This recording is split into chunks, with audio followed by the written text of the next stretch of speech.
Can generative AI tools like ChatGPT write content for marketing today? Let's find out. Full disclosure, I own a marketing agency called Exposure Ninja that employs a team of real content writers. So you might think, well, Tim, you're going to be a little bit biased towards the humans. Well, I have to tell you, I'm also incredibly bullish about the potential for AI to do a whole range of marketing tasks, including content, as you'll see later on. Now, we're going to break this video into 3 sections. Firstly, we're going to look at the state of AI models today. Then I'm going to take you behind the scenes of an experiment that we've been running at Exposure Ninja to try and produce amazing AI written content. And then thirdly, we're going to take all of this and turn it into some predictions for the future. Okay, so where is generative AI today and what's been happening recently? Loads. Back in February, Google released Gemini 1.5, its new latest model. Its top version, Gemini 1.5 Pro, is generally considered to be okay at things like writing content. But you can't use it in the Google Gemini program, and the reviews from people who've been using it are pretty mixed, although some people are very keen on it. Then Anthropic released its latest model, Claude 3. Now, Claude 3 Opus is the largest version of this and is widely considered at the moment to be the best at most tasks, including content writing. Not wanting to be outdone, OpenAI announced a majorly improved version of GPT-4 Turbo. So all the models are getting better at doing things like writing content, and the stuff that they can produce is much better than it was, say, a year ago. One of the main reasons that marketers want to write content is to get ranking on Google, and there has also been some important changes and announcements from Google over the last few months. Google's March update, which has been one of the largest and longest updates that we've ever seen, has been in particular targeting something that they call scaled content abuse. In the wording of this update, Google has been very clear that they can't necessarily tell whether content is produced by AI or with humans. But if we look in the text of this update, we can see Google's direction of travel, i.e. the sort of content that it wants to reward. And I want to direct your attention to this phrase in particular: content with little to no value created at scale. We're going to come back to that. This also ties into some of the helpful content updates Google released last year, particularly softening some of the language around content needing to be written by people to actually content just being written for people. Google also makes it clear in the wording of this update that content can be helpful even if it's written by AI, as long as it's written or reviewed by an expert or enthusiast who demonstrably knows the topic well. So I think before we start talking about using generative AI to create content, it's important to remember why we're creating content in the first place. For most marketers, the point is to get their website ranking in Google. That's only the first part, right? You want to get your website ranking on Google with the content that you've produced. But you also want people to actually read your content, and you want them to take an action, usually becoming a lead, signing up for your thing, or buying your product. Now, whilst all of these tools are powerful, I think there's still a real misunderstanding from marketers about how exactly to use them. If we think about the sort of content that Google has for a long time wanted to rank, it's content that demonstrates experience, expertise, authoritativeness, and trust. Now, of course, no generative AI model has any direct experience of anything. So any AI generated content is going to need a bit of help to demonstrate experience. Let me show you an example. If I just go into Claude 3 Opus, which is the top performing model at the time of filming this video, and give it a prompt that says, write me an article on how to rank for Google's new AI search engine SGE. Claude will do that. And on the surface, this looks reasonable. Yes, it's a bit short. Yes, it's not formatted in a particularly interesting way. But actually, as someone who's spent a lot of time playing with SGE, I can tell you this information is just plain wrong. This is like generic SEO advice 101. Of course, because Claude has never used SGE. Claude hasn't experimented with it. All it's doing here is it's predicting the next word and the next word and the next word as it creates an article about something that it thinks it knows called SGE. Now, I spoke to a marketer recently who was very proud of this setup they created, which automatically found new keywords in their topic, then passed these keywords to ChatGPT, which wrote articles, which then passed these articles to their website to be published, all without any human involvement. Genius! The trouble is, the generative AI has no experience in any of the topics it's talking about. and without anybody actually adding that real experience into those articles. All those articles are going to be is a generic rehashing of information that is already out there. They're going to be like this, i.e. total trash and the sort of stuff that long-term Google has absolutely no interest in ranking and that people won't have much interest in reading. And of course it may be wrong, which leads us nicely into a little experiment that I've been running to see if we can improve this and fix this issue with generative AI content creation. Now, before I take you into the experiment, we need to talk a little bit about context windows. Now, the context window is basically the amount of information you can plug into the generative AI like ChatGPT in order for it to write its answer. When ChatGPT came out, it had a 4,000 token context window. Now you can think of each token as basically around 3/4 of a word. So a 4,000 token context window is basically a bit of information. You can put a few pages of information into that in order to get an answer. Well, today's models have much larger context windows. Now the largest Claude 3 Opus model actually has a 200,000 token context window. That means you can feed it comfortably an entire mid-length book in the prompt in order to get an answer. And obviously that's going to give you a much better answer than if you can only give it a little bit of information. Now Google's Gemini Pro, when it was announced, features an up to 1 million token context window, which means you can feed it entire Tim Ferriss books. And Gemini 1.5 Pro, under some circumstances, can actually go up to 10 million tokens. We're talking about feeding this thing an entire library. Okay, great, Tim. So you can feed these new models more information than you could feed ChatGPT. What has this got to do with creating great content using generative AI? Well, let me explain. You get better output from all of these models by giving them more information. Think of them almost like a really intelligent intern, but that doesn't necessarily know your area that well. Now, just like an intern, because these models are only as good as the instruction you give them, if you give them a little bit of information, they're going to give you a reasonable sounding output, but it's not going to be tailored to your business. If you give them an entire library of information all about every aspect of your business, products, services, customers' history, you're probably going to get a better output, right? So we wanted to see if we could produce an AI brief Bible and give them to these large context window models.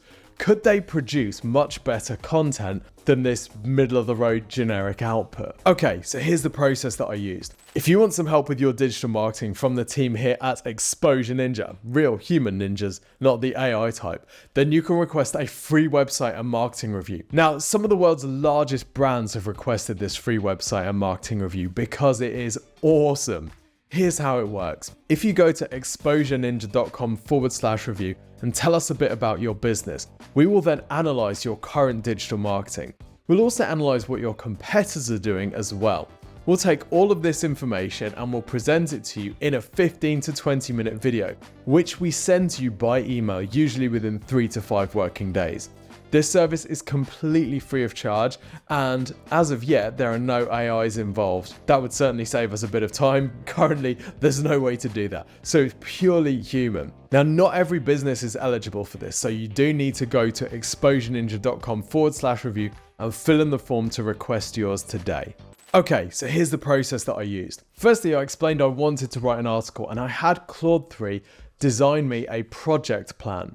We'll come back to planning later because this is another way to improve the output. I mentioned that I wanted Claude to draw from a number of sources, including a transcript of an interview where Claude would design the questions, an existing blog post that we'd written, and a transcript of a video that we had produced. It then designs a plan to come up with this article, and the plan was pretty good. Now in this case, I'm writing an article about how to rank in Google's new AI search engine, SGE.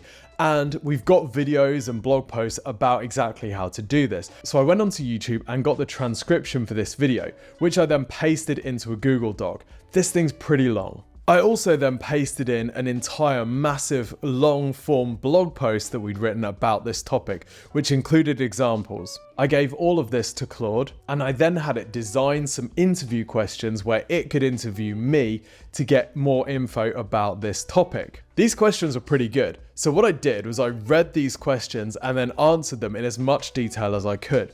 I recorded this using Descript, which then transcribes my answers, which I then pasted back into Claude. I then had it plan out the post using the information that it had, and I gave it the transcription, and it came up with the first draft of my article. Now, I was a bit disappointed with this because although it was pretty good, it wasn't that long, and it also didn't really use my tone of voice. So I asked it to have another go, but this time make it longer. But it did this by fluffing up the article with this generative AI gobbledygook that it does, you know, ever-changing world and all of that. So I asked it to have another go, but this time make it longer by including more detail, example, and context, i.e. stuff that it could take from the source material. In order to try and match my tone of voice, I asked it to use phrases, sentences, and the overall tone of voice from the source material. Again, it produced an article, but again, it was a little bit shorter. So again, I had to ask it very nicely and politely to make it longer, which it did. Okay, so we're going to link the article in the description of this video. Let me know what you think. Whilst the information that this thing produced was pretty good, the tone was most definitely AI. I ran this through a couple of people at Exposure Ninja. Ali picked up that this was AI in the first sentence. Natasha, who works in our editorial team, immediately picked up that it was AI. Now, I've got to be honest, I was a bit disappointed here. I'd fed this thing so much information. I'd done the interview with it. I'd fed it a transcript of a video that took hours to research and produce. I'd fed it a blog post which took hours to research and write, and it had still come up with something that sounded generic and AI. Now maybe if I really hadn't been able to write and I just wanted to speak input into it and get something that read okay out of it, then this would have been alright. But I felt frustrated because the amount of unique insight that went into this, to get something which ultimately just felt like AI out of the back of it was kind of annoying, particularly when I was asking it to use sentences and phrases from the original source materials. I wanted this thing to sound like me. I do think there is potential with this approach. Look here how Natasha could tell that I'd asked it to use words and phrases from the source material because she noticed that the tone of voice sort of dipped in and out of generic AI back to Tim to generic AI back to Tim again. Now obviously she's an editorial master. She's in charge of the entire editorial team at Exposure Ninja, and they spend all of their time tidying up, improving beautifully written content from our content team. So she is the top of the top at this. But I thought it was interesting how she could perceive those differences in tone of voice. But even if you're not an expert, I think that reading this content, something just feels a little bit off. It doesn't really connect in the way that a nicely written human article can, yet. Alright, moving into future predictions then. Does this mean that generative AI will never be able to produce the highest quality content? I'm not so sure, because I actually think that there are 3 innovations that are coming which might change things. The first innovation that's coming to generative AI is the use of agents. If we think about how a typical generative AI tool like ChatGPT works, it's very linear. You give it a prompt and it then predicts the next token and the next token in a very linear fashion. There's no feedback. That's where the human comes in and has to go back to it and say, okay, now tweak this, now tweak that. But what we're starting to see with agent models and some of the research around them is that you can have AIs at different levels. You might have a project manager AI that's in charge of making sure the project runs smoothly.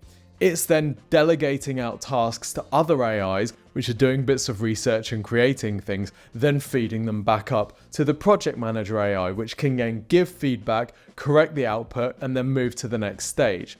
Now, this sort of iterative approach might produce better content, even if the models that each of these agents are using are the same, just purely because we've got this feedback loop built into the system. The next thing I think might impact the performance of generative AI content is planning being built into the model. If we think about how you and I would do a complex task like researching and writing an article, we wouldn't just start with a blank page and just start typing. We might create a plan. We might then have a look at some different bits of research that might inform our plan and help us come to some conclusions. We might then structure our article to reach these conclusions before then going back to different bits and iterating and improving them as we went through.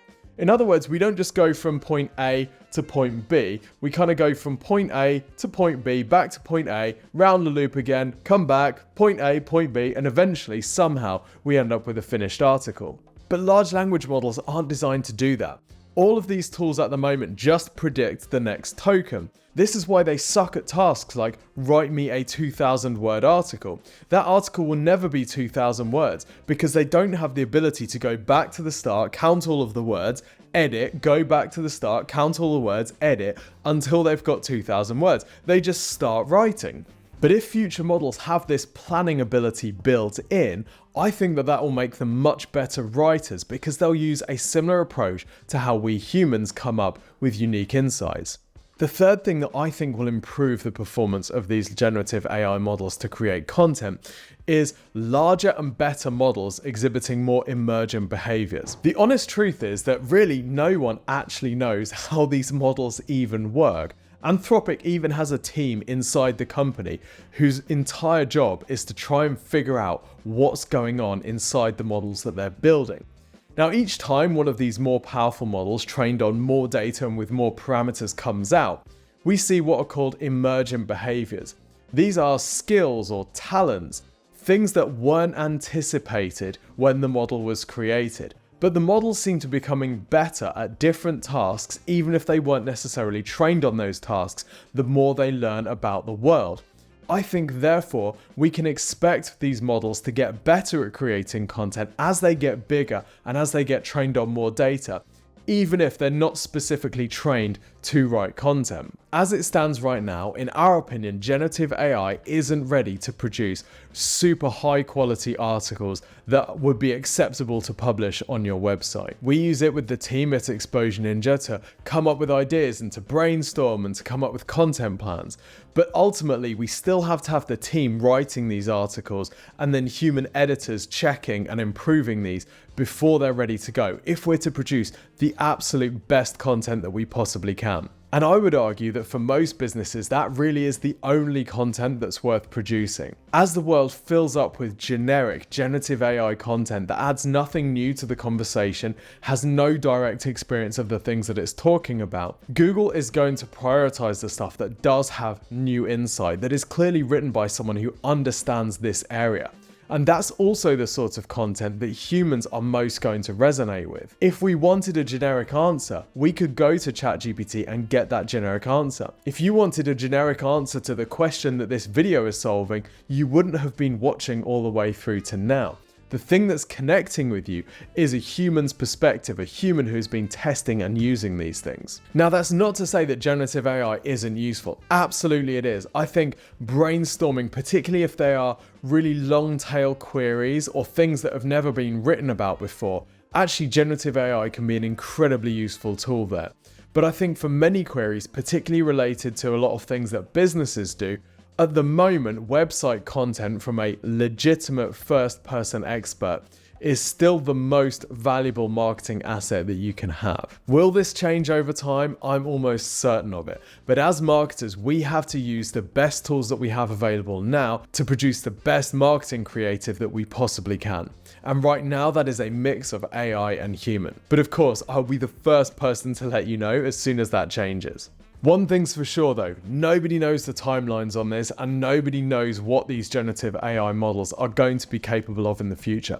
Not even the engineers building them, which is a pretty crazy thought. If we want to compare that sort of content with the sort of thing that's required to rank, let me just show you a couple of examples of content from our clients to give you an indication of what sort of content quality is required to rank on Google.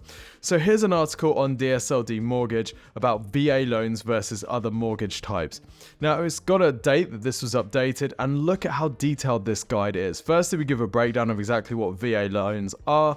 We give a detailed breakdown of what other types of loans are. We then give this comparison snapshot. And then as we go down the page, we actually compare VA loans against each of these other types of loans on various criteria. So VA versus FHA, VA versus conventional, VA versus USDA. We talk about who each type of loan is suitable for. And all of this is coming from a unique perspective of someone who actually knows what they're talking about.